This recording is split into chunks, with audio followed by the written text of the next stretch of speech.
Hello everyone, welcome back to the channel, and in this video we're going to be revisiting the Samsung Galaxy S3.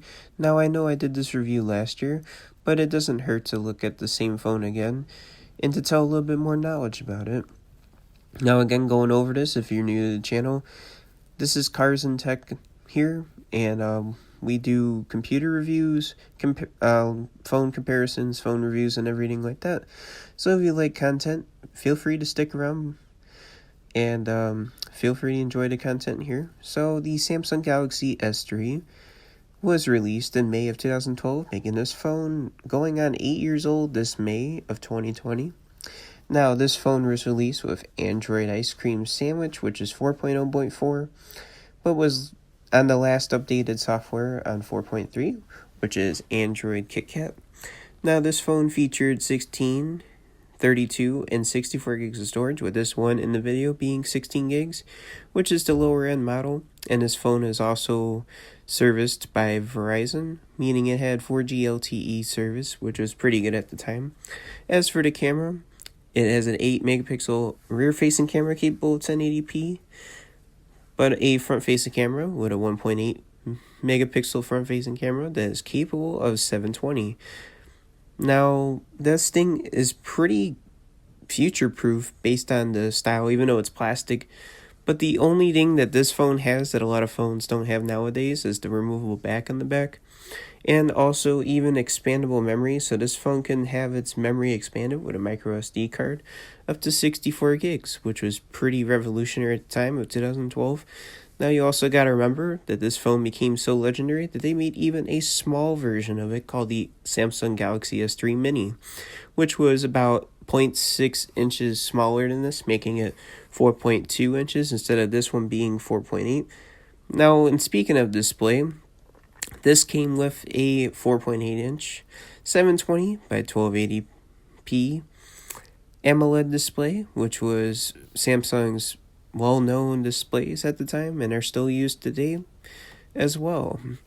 Now going over the more interesting part, this battery on the back, as explained before, is removable, and this phone had a 2100 milliamp hour battery capable of about 21, almost 22 hours of talk time, or about 40 hours of standby time.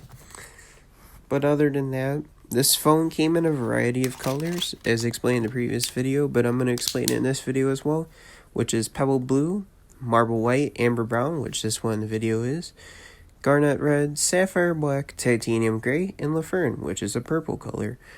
Now as for performance, we're going to be playing Temple Run 2 here, and you can tell that this thing has really aged when it came to the hardware. This only has a gigabyte of RAM, and the processor of the S3 was a Exynos 44012 quad-core CPU.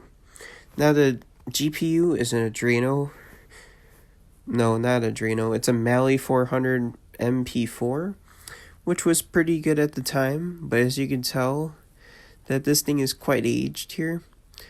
But many people nowadays, especially with a lot of old Android phones, are able to custom ROM it, which I'll again be showing in another video as explained before. But it's pretty cool, and you can always add your custom touch to it, just like any other Android phone here. Now, going over this, the Samsung line first began. Why am I saying the Samsung line? The S line began back in 2009 with the Galaxy S1, which I have done a review on the S Blaze version, which was from T-Mobile. Link will be down below. But other than that, this phone is pretty revolutionary. Same thing with the one after. It looks just like it, which is the S4 that came out the year after.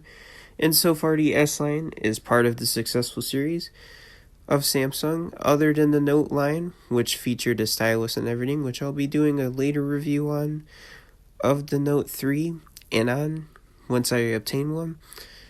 Also forgot to mention that this thing also had an LED flash to notify you of notifications, so it turned different colors such as blue, green, and red whenever it's charging. Now that's something you don't really see in the newer Samsungs, which is a feature I kind of miss.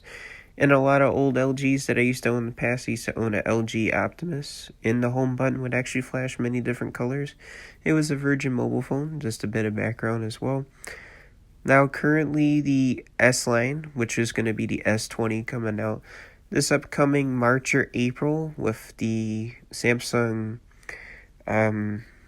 release thing coming out soon here in a couple of days. Since we're nearing that time, it's the day before. It is on the 13th or 14th, if I remember correctly, is the Samsung Experience event. But continuing on here, is for web browsing, this S3 seems to do pretty well web browsing wise. In game wise, it was a little bit glitchy, but if you can get over the little bit of glitchiness and if you're in desperate need of a phone that's about $20 to $30, this definitely is the phone for you. But would I recommend it today? Not quite, unless you really know what to do with it. To be 100% honest, the lowest Samsung phone that I would simply go after would be either an S7 or higher. And currently right now the S7's on the used market, it's probably about 100 or less right now. And then the S8's about 150 to 175 on Swappa. Or even Amazon sells it for about 200 and something with the Plus model. The S9 goes for about 200 and something, and then the S9 Plus goes for about in the upper 200s. So really, if you're in the market for an Android phone and you're just like, I kind of like Samsung, but also at the same time you're like the Google Pixel line is just a little too weird, and the LG, man, I don't even know what LG's doing with their software anymore. But definitely Samsung's the way to go, other than a Google phone if you're going for that Android experience, or even the OnePlus if you feel like you have a little bit more of a budget and kind of want to be free away from the carriers in the United States such as Sprint, Verizon, AT&T, and T-Mobile.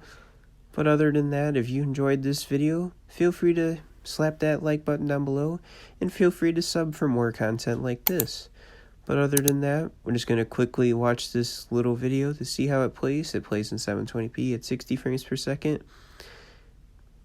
And we'll catch you all in the next video. CNT out.